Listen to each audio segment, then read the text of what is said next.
The spark of determination. Naomi Williams was a woman driven by a purpose that went beyond mere ambition.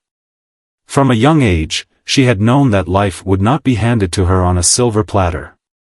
Born to working-class parents in a small town in the Midwest, Naomi's childhood was marked by the sharp contrast between her own dreams and the world's limited expectations of her. She was often reminded that people who looked like her, who were her size, would never be seen as beautiful, and certainly not as glamorous. The fashion world seemed to her like a fortress built by people who decided what beauty should look like, and who excluded her, and others like her, from that definition. Her early years were filled with moments of internal conflict. She was intelligent, hard-working, and undeniably passionate about the world of fashion. However, despite her drive, she was constantly reminded of her size. Naomi knew she was not the ideal, standard image of what the media or designers portrayed as beautiful, yet she had always believed that beauty had no one size or shape. But this belief was tested again and again by a world that saw her curves as a flaw rather than a feature to be celebrated. At school, she had been teased for her body, and the weight of those words haunted her well into her adult years. She spent nights staring at magazine covers, at billboards, and on the runway, wondering why women like her, women who were unapologetically themselves, had no place in the industry. It was a painful realization that began to stir a fire deep within her. Naomi wasn't just tired of being told she didn't belong, she was determined to build a world where everyone did. Despite the taunts and doubts, Naomi poured herself into her studies. Her natural talent for design became her refuge, her way of expressing the beauty she saw within herself and the women around her. She began sketching clothing that she felt women of all shapes and sizes could wear with pride. She wasn't just making clothes, she was creating a revolution. A revolution that said that no matter your shape, you had a place in this world. No matter your size, you could wear whatever you chose and still be radiant. The journey was not an easy one. After graduating from college with a degree in fashion design, Naomi moved to New York City with nothing but her suitcase, her dreams, and a relentless drive. She had no connections, no money, and no prestigious internships to put on her resume. All she had was her vision, and she was determined to make it a reality. But in a city that lived and breathed fashion, Naomi was faced with a cold reality. Every door she knocked on was slammed in her face, not because of her lack of talent, but because of her size. The fashion world seemed to operate on a one-size-fits-all mentality, where women like her simply didn't fit in. Naomi didn't let rejection get the best of her. She took on odd jobs to pay the rent. Working as a waitress, cleaning offices, and even sewing custom pieces for smaller boutiques. But every night, she would retreat into her small apartment, sketching designs and making plans. She knew that the only way to succeed was to carve out a space for herself in an industry that had long been unwelcoming. She would have to build something from the ground up, a company that stood for inclusion, that represented real beauty, that would create a space where women of all sizes could find themselves. And so, Graceful was born. It started small, with Naomi using her limited resources to create a line of clothes that were equal parts fashionable and functional. She wanted her clothes to be accessible and empowering, to make women feel confident and celebrated. At first, there were struggles, long hours spent creating pieces on her own, learning how to run a business, and figuring out how to market herself in an industry that seemed designed to shut her out. But slowly, Naomi began to build a name for herself.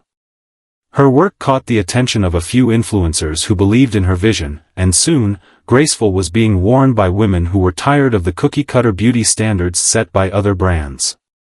Naomi's designs were bold, vibrant, and unapologetically real. They didn't hide curves, they celebrated them. The women who wore Graceful felt powerful. They felt seen. They felt like the world had finally caught up to what Naomi had always known to be true: beauty was diverse, and fashion should reflect that diversity. As Graceful's popularity grew, Naomi found herself becoming more than just a designer. she became a symbol of change. Women who had been ignored by the mainstream fashion industry began flocking to her brand. They saw themselves in Naomi, in her struggle, her perseverance, and her unapologetic presence. She was not just selling clothes, she was selling a movement. A movement that said, "This is who I am, and I am beautiful just the way I am." Naomi's influence started to expand beyond the fashion world. She became a sought-after speaker, invited to panel discussions about body positivity, diversity, and inclusion. Brands from all corners of the industry began to notice her success. She had proven that there was a market for fashion that celebrated women of all sizes, and that market was not just a niche, it was a global movement. Yet, as her name became synonymous with body positivity and empowerment, Naomi was reminded that success didn't shield her from the realities of the world. No matter how far she had come, the battle against prejudice was far from over. Her success, however, began to open doors. She partnered with other women's rights organizations, used her platform to advocate for better representation, and fought tirelessly for a more inclusive industry. Her work was recognized by top-tier fashion magazines, and she was eventually named one of the most influential people in fashion. But still, Naomi wasn't content. For her, this success wasn't enough. She had always believed that success was the ultimate revenge, but it wasn't just about proving herself, it was about changing the entire narrative. She didn't want to simply be a successful businesswoman, she wanted to reshape the industry and, in doing so, create a legacy that would inspire generations of women to come. As the years passed, Naomi's vision for Graceful became a global force. The brand expanded to multiple countries, offering not only clothing but also a message of empowerment and acceptance. Women from all walks of life, from teenagers to grandmothers, found a sense of pride in wearing Graceful, knowing they were supporting a company that believed in the beauty of individuality. Naomi had become more than just a figurehead, she was a symbol of hope, a shining example of what could be achieved when someone refused to accept the limitations imposed by society. Still, for all the successes, there were days when Naomi faced moments of doubt, when the world seemed to remind her that no matter how much progress she made, there would always be barriers to break. That's what made this particular day at LAX so significant. She stood in the private terminal, awaiting her flight to Paris, fully aware of the significance of the journey ahead. She had spent years fighting to establish Graceful as a global brand, and now, she was preparing to launch her first collection in Europe. This trip wasn't just about fashion, it was about proving to the world that beauty and style didn't belong to a single demographic. It was about breaking down the barriers of an industry that had long relegated women like her to the sidelines. Naomi was ready to make history, and nothing was going to stand in her way. But as she stood there, adjusting her dress and mentally preparing for the battles ahead, Naomi had no idea that the very thing she had fought so hard to overcome, the prejudices of the world, was about to confront her once more. The incident on Flight 743. Naomi stood in the sleek private terminal of LAX, looking out at the bustling scene beyond the large windows. The terminal, reserved for high-profile passengers, felt like a world apart from the chaos of the main airport. It was quiet, pristine, and sophisticated, and Naomi appreciated the calm before the storm of travel. This wasn't just any business trip, it was the culmination of years of hard work. The stakes were high. Her brand, Graceful, was about to launch in Europe, marking a new chapter in its expansion. It wasn't just about selling clothes, it was about proving that inclusivity was the future of fashion. She adjusted the navy blue designer dress that clung gently to her curves, the fabric elegant and modern yet comfortable. The dress was a carefully chosen statement piece, reflective of her company's values, stylish, chic, and unapologetically real. As Naomi ran her fingers over the soft material, she couldn't help but feel proud. Graceful had come so far from its humble beginnings, and she had worked tirelessly to make this moment a reality. Her assistant, Lillian, approached, holding an envelope with the itinerary for the Paris trip. Everything's ready, Naomi. We're all set for the flight to Paris, she said, offering a warm smile. Great, Naomi replied, adjusting the neckline of her dress. She was always focused on the details, making sure everything was perfect, but today, there was something more important occupying her thoughts. The launch event in Paris was going to be massive, but the fact that it represented a direct challenge to the outdated beauty standards of the European fashion world gave it a weight she couldn't ignore. For years, she had struggled to break into a market that had been notoriously difficult for plus-size brands. And now, as she stood on the precipice of success, she felt a mix of excitement and anxiety. This wasn't just a show, it was a statement. Naomi couldn't help but think of the hurdles she had overcome to reach this point. There were times when the world seemed determined to keep her out of the places where the real fashion happened. There were moments when she felt invisible, and other times when she felt like she was constantly battling, just to be seen. The fact that she had built an empire with her own two hands made moments like this feel even more significant. Every obstacle was a reminder of how far she had come. Lillian's voice broke through her thoughts. Naomi, are you all right? You're a little quiet today. Naomi smiled, though her mind was racing. Just thinking about everything. It's a big day. The two women exchanged a knowing look. Lillian had been with Naomi from the beginning, through the tough nights when they had to stay up late ironing out the designs, through the early days when Graceful had only a handful of supporters, and even through the difficult moments of public scrutiny.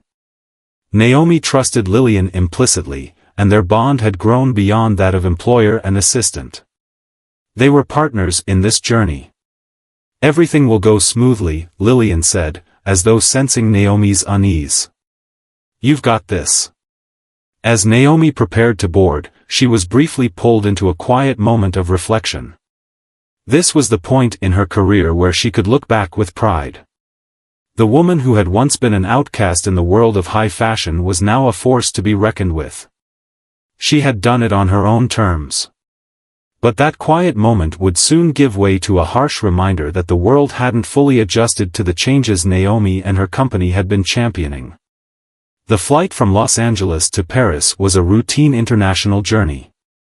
Naomi had traveled this route countless times before, always with the same business-like precision. The private section of the plane where she sat, tucked away from the chaos of the main cabin, felt like an oasis.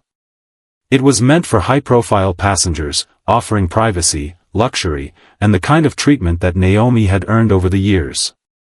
As she settled into her seat, she took a deep breath, trying to clear her mind of the whirlwind of preparations.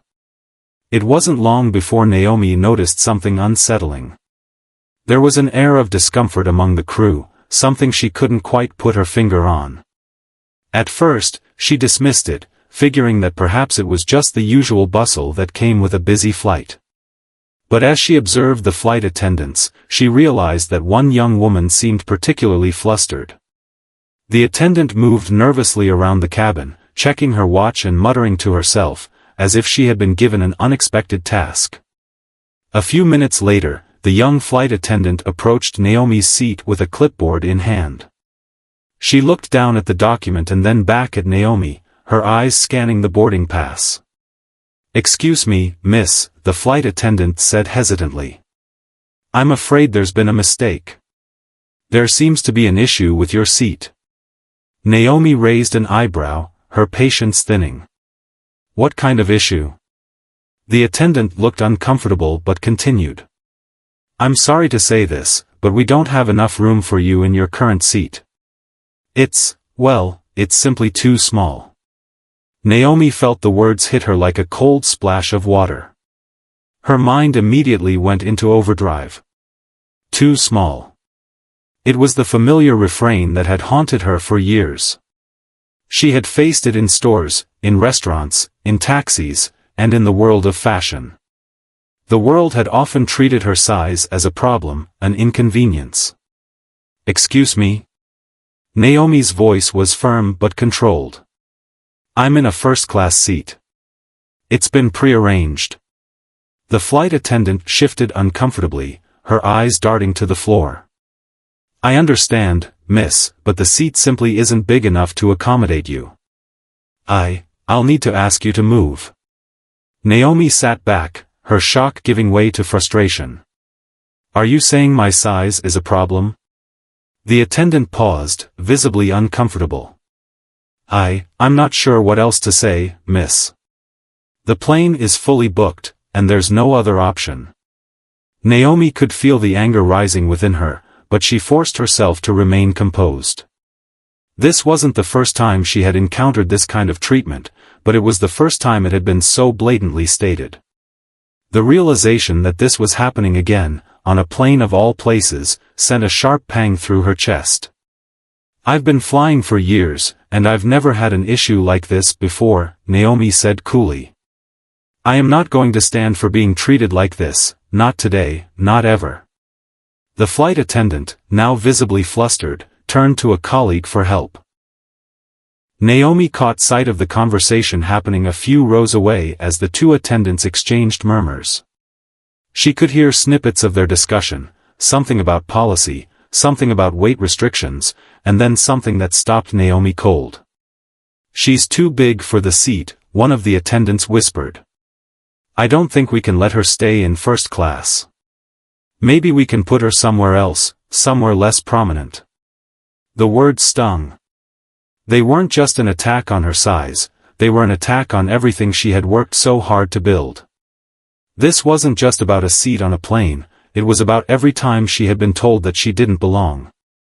Without missing a beat, Naomi stood up, her presence commanding attention. She wasn't just going to accept this. Not now.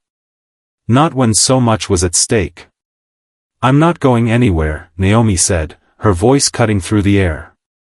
"And I'll make sure this is handled appropriately." As the flight attendants scrambled to resolve the situation, Naomi's heart pounded in her chest. She wasn't sure what would happen next, but she knew one thing for certain: this would not go unnoticed. The revelation. The commotion on the plane was subtle at first, but Naomi could feel the tension building around her. As the flight attendants rushed to find a solution to the issue, Naomi's gaze flickered over the passengers, all of them watching the exchange in hushed curiosity. It was clear that something unusual was happening, but Naomi didn't know exactly how far this was going to escalate. She knew she couldn't let this slide, but she also didn't want to create a scene.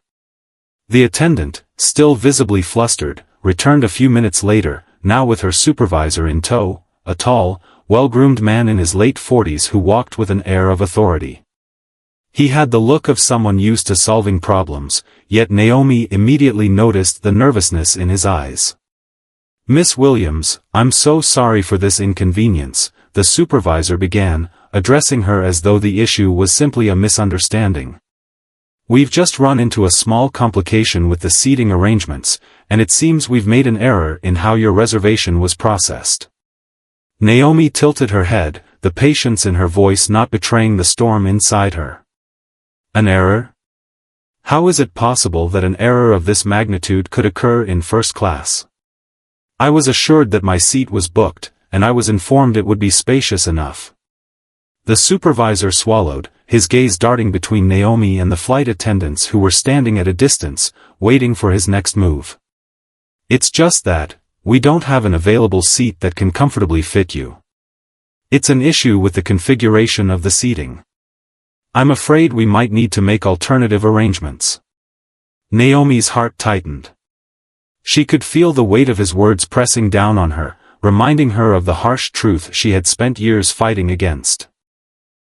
The idea that her body, her size, was somehow a problem for everyone else. "You're telling me that the plane has been overbooked, and there's not enough room for me in a first-class cabin that was specifically designed for premium passengers?" Naomi's voice was calm, but the simmering fury beneath it was undeniable. "You're telling me I'm being pushed aside simply because I don't fit your preconceived notion of how much space I should occupy?" The supervisor's face turned a little paler as Naomi spoke, and it was clear he was struggling to find the right words. He had no answer for her. He could only nod awkwardly, unable to deny the reality of the situation. Before Naomi could say anything more, a voice interrupted the tense standoff. A man, whose presence had gone unnoticed by everyone until this point, stood up from his seat further down the aisle. He was tall, broad-shouldered, and dressed in a sharp black suit that screamed both authority and wealth. Naomi's eyes widened slightly. This wasn't just anyone, this was Greg Parker, one of the most influential investors in the fashion world and a key figure in Graceful's recent growth. Naomi recognized him immediately, and her mind raced. How much did he know about this situation? And what was he doing here? Is there a problem, here?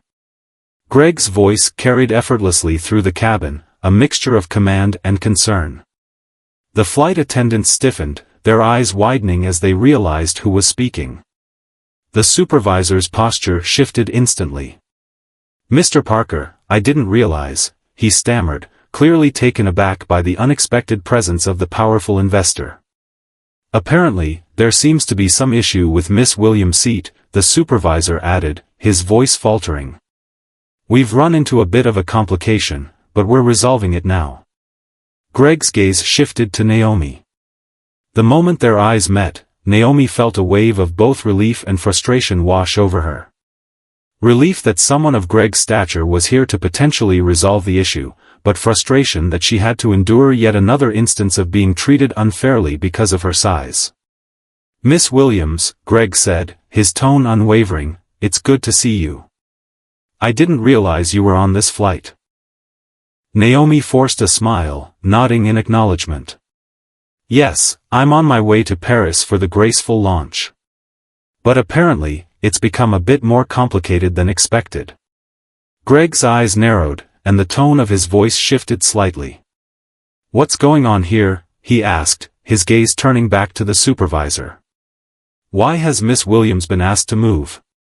What seems to be the issue?"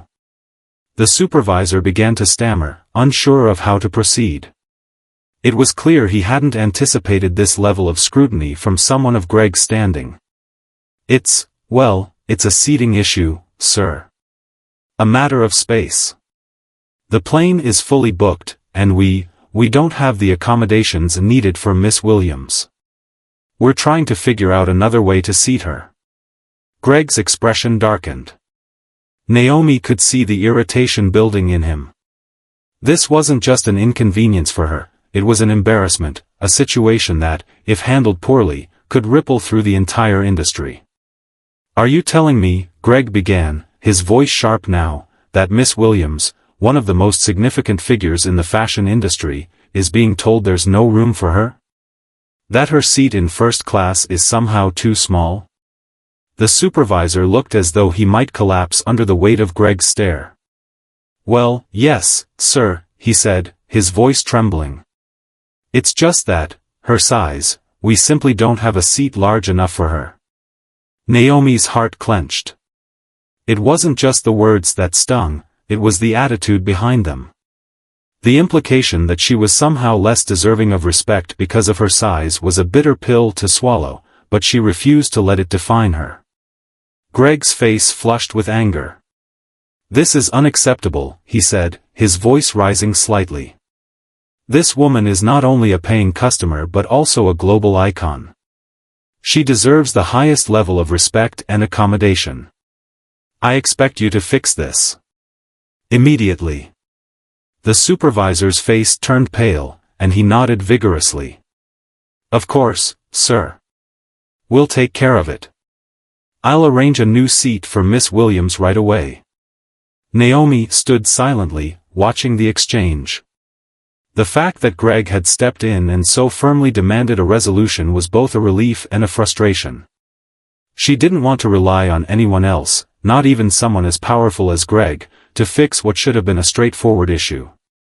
The reality that her status as a self-made billionaire, the founder of a global brand, didn't exempt her from facing the cruel biases of the world was something she had to confront again. As the supervisor hurried off to make the necessary changes, Naomi turned to Greg, who had been watching her closely. There was a brief moment of silence before Naomi spoke, her voice quiet but unwavering. "Thank you for stepping in," she said, her tone calm but heavy with unspoken meaning. But this shouldn't have happened in the first place. Greg nodded, his expression softening. I agree, Naomi. It shouldn't have. He paused before adding, but what happened here is just a small reflection of the larger issue. You're not just fighting for space on this plane. You're fighting for space in an entire industry that has systematically excluded people like you for too long. Naomi took a deep breath, allowing the weight of Greg's words to settle. It was true. This incident, as maddening as it was just a small example of the daily battles faced by countless women. And as frustrating as it was to confront this bias personally, Naomi knew that it was part of a larger, more complex fight, one that couldn't be won by playing it safe. I've fought for space my entire life, Naomi said, her voice resolute. And I'm not about to stop now. Greg smiled, his eyes filled with respect. I know that, Naomi. You've already shown the world what it means to create space for yourself. Now, it's time to remind them what that space really means. Naomi stood tall, her confidence surging. It wasn't just a seat on a plane she was fighting for, it was a seat at the table of an industry that had long excluded people like her. And she wasn't going to stop until she had changed the entire landscape. Let's make sure this never happens again, Naomi said, her eyes steely with determination. Not just for me, but for every woman who's ever been told she doesn't belong. As the supervisor returned with an apology and a new seat for Naomi, the resolve within her grew even stronger. She was going to fight not just for herself but for every woman whose voice had been silenced, for every woman who had been told she didn't deserve a place in this world. Naomi was ready for the next battle, and she wasn't going to back down. The aftermath and the call for change.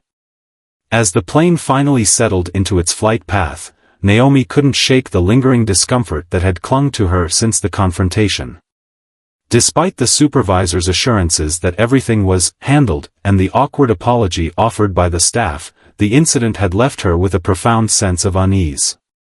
It wasn't just about the momentary inconvenience, it was about the way it had made her feel, the way it had reminded her that, even after all the success she had achieved, she was still seen as an outsider in a world that had long relegated women like her to the margins.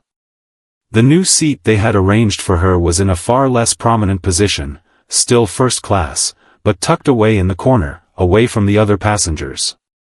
Naomi glanced out the window, her reflection faintly visible in the glass. She had built an empire with her own hands, carved a path where none had existed before, yet moments like these still found a way to undermine everything she had worked for. It was as if society was constantly reminding her that no matter how much success she attained, she would always be a different kind of success, one that could never fully blend in with the old rules. Lillian had come to check on her after the seat change. Her face, as always, was a mask of concern, but Naomi could see the slight discomfort in her eyes as well. Are you okay? She asked softly, standing in the aisle just a few feet away. Naomi forced a smile, though it didn't quite reach her eyes. I'm fine. Just a little shaken, I guess. I didn't expect that today. Lillian nodded, understanding exactly what Naomi meant. I can't believe they did that to you. After everything you've done, they still treat you like that?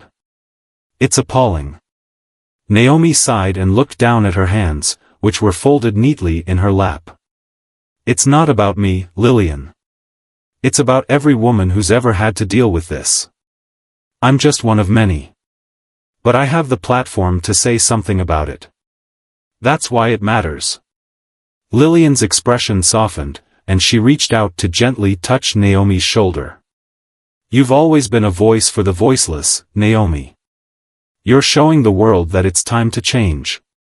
Naomi nodded, her heart swelling with gratitude for the unwavering support Lillian had given her throughout the years. I know. But I can't help but feel like we're still fighting an uphill battle, even after all we've accomplished. The conversation fell into a quiet lull, but Naomi's thoughts continued to race. She had always known that the journey to true inclusivity would be a long one. No matter how much she had achieved with Graceful, no matter how many women had found confidence through her designs, there would always be people who refused to see the truth, that beauty and fashion came in every shape, size, and color. The incident with the flight attendants, while small in comparison to the bigger picture, had reminded Naomi of the entrenched biases that still existed in society. It was more than just about a seat on a plane, it was a reflection of the ways in which people like her were still treated as exceptions, not the rule. This was a systemic problem, one that wouldn't be fixed overnight. But Naomi knew she couldn't stop now. She couldn't let this experience go unaddressed. The fact that it had happened in such a public way, the fact that a person of her standing had been subjected to such blatant discrimination, meant that there was an even bigger responsibility on her shoulders. If she could turn this situation into a moment of education, a moment to spark a conversation, then she would. She would use every ounce of her power and influence to make sure that this didn't happen to anyone else. Upon landing in Paris, Naomi was welcomed by the usual flurry of activity, chauffeurs, media, and her team ready to help her prepare for the biggest event of the season. Despite the excitement of the launch, Naomi's mind was still on the incident. It weighed heavily on her, but she had made a decision. She wouldn't let this setback define her. Instead, she would channel it into something even bigger. The launch event was a grand affair, with industry leaders, designers, and influencers gathered in one of the most iconic venues in Paris. The runway was set to showcase Graceful's first-ever European collection, and Naomi was determined to make a statement. But as she prepared backstage, she realized that her message for the evening had changed. It was no longer just about the clothes, it was about the systemic issue that was still so pervasive in fashion and beyond. It was time to call out the unspoken rules, the biases, and the prejudices that had remained in the shadows for far too long. The night of the launch arrived, and Naomi took to the stage in front of a crowd of hundreds. Her heart beat loudly in her chest, but she remained composed, every inch the confident leader she had become. The lights above her blazed, illuminating her every movement as she stepped up to the microphone. "I want to thank each and every one of you for being here tonight," Naomi began, her voice steady but filled with emotion. "This is a milestone for Graceful, but it's also a milestone for all of us. For the women who have been told their bodies are not beautiful enough. For the women who have been overlooked, silenced, and ignored. For every woman who has ever been made to feel that she doesn't belong." The room fell silent. Naomi could feel the weight of her words sink into the air, and she knew she had their full attention. "Today, I stand before you as someone who has spent years building this brand, not for the accolades, not for the recognition, but for the purpose of giving women a space where they can be seen for who they truly are. Where they can feel beautiful, powerful, and confident, no matter their size, no matter their shape, no matter their background." She paused, her eyes sweeping over the crowd, locking onto several key figures she knew were listening closely. She knew that this moment wasn't just about the fashion world, it was about everyone who needed to hear this message. "But today, I am also here to tell you that this industry, and the world at large, has a long way to go. I recently experienced firsthand what it's like to be told that I don't fit, that I am too much for the spaces that are supposed to accommodate all of us. I was told that I didn't belong on an airplane because of my size, despite the fact that I am a paying customer, a public figure, and someone who has fought to make space for women like me." A murmur rippled through the audience, a mix of surprise and discomfort. Naomi pressed on, her voice rising with passion. "This isn't just about me. It's about every woman who has been made to feel small. It's about every person who has been excluded, disregarded, or made invisible. The truth is that the system is built to cater to one image of beauty, one ideal, one size. And it's time for that to change." The crowd remained silent, but Naomi could see the glimmer of understanding in their eyes. She knew that the impact of her words would be felt long after the event was over. This launch is more than just the debut of a collection. It's a declaration that Graceful is here to stay, and that we will continue to fight for the space we deserve. We will continue to fight for the future of fashion, one that is inclusive, diverse, and unapologetically real. Naomi's words hung in the air like a challenge, and the energy in the room shifted. It was as if the entire crowd had collectively decided to embrace her message. She wasn't just talking about clothes, she was talking about freedom, about equality, and about the power of being yourself, no matter what anyone else thought. As the event unfolded, Naomi's thoughts remained focused on the bigger picture. She had made her point, and now it was time to act. Graceful wasn't just about selling clothes, it was about rewriting the rules of an entire industry. She knew the fight wasn't over, but with every step, with every moment of progress, she was getting closer to the world she had always envisioned. And this, Naomi thought, was only the beginning. A new era of fashion. The momentum behind Naomi's vision continued to grow exponentially, as the Fashion Inclusivity Collective, FIC, began to dominate conversations around the future of fashion. The collective was no longer just a movement, it was now an undeniable force that could no longer be ignored. Leading industry players, from independent designers to global fashion houses, were increasingly drawn to its message of inclusivity. Naomi's voice had become the symbol of change in a world that had once been rigid in its standards. Graceful, Naomi's own brainchild, was experiencing unprecedented success. The brand's expansion into Europe was just the beginning. With the launch of the Fashion Inclusivity Collective, Graceful was now not only seen as a brand but as the embodiment of the future of fashion itself. Naomi had managed to create a space where beauty wasn't confined to a particular body type, but celebrated in all its diverse forms. Yet, as Naomi continued to push forward, she encountered more hurdles than she had anticipated. Although the FIC was gaining ground, resistance from the entrenched players in the industry was still alive and well. Some of the most influential brands continued to cast doubt on the longevity of inclusivity, claiming that it was a passing phase that would fade as quickly as it had emerged. Naomi knew that it would take more than just passion to change these perspectives.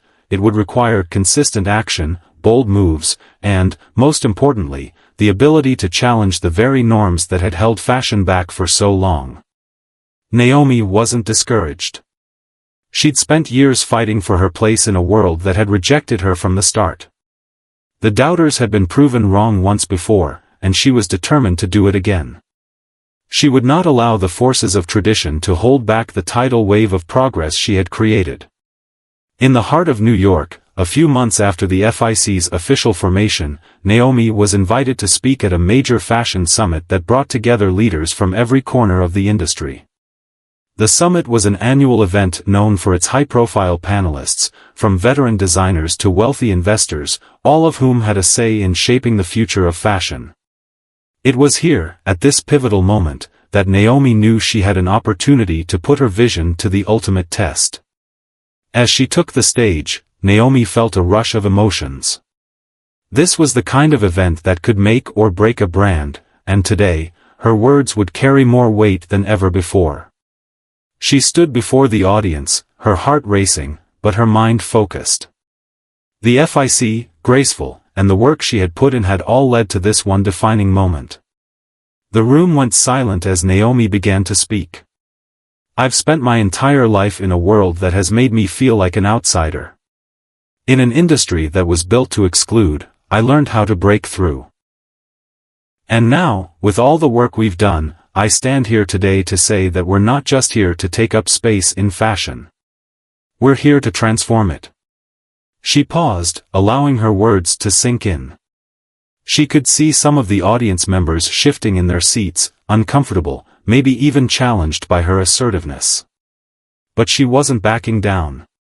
When I started Graceful, I wanted to create a brand that didn't just cater to the idea of what beauty should look like, but to the real, diverse women who make up the fabric of the world. I wanted to show the world that beauty is not dictated by size or shape, but by the confidence and self-love that radiates from within. And now, with the Fashion Inclusivity Collective, we are leading an industry-wide movement that will not only push back against outdated standards, but will redefine what fashion means." The room was still. Naomi could feel the weight of her words settling over the audience, challenging them to think beyond their comfort zones, beyond the limitations that had been imposed on them for decades. "We are not just talking about body positivity," she continued, her voice growing stronger with each word. "We are talking about a future where all people, of every race, every size, every gender, have access to the same standards of fashion. We are talking about a world where beauty is not an exception, but the norm." Naomi's words cut through the silence, resonating deeply with some in the crowd, while others remained skeptically silent.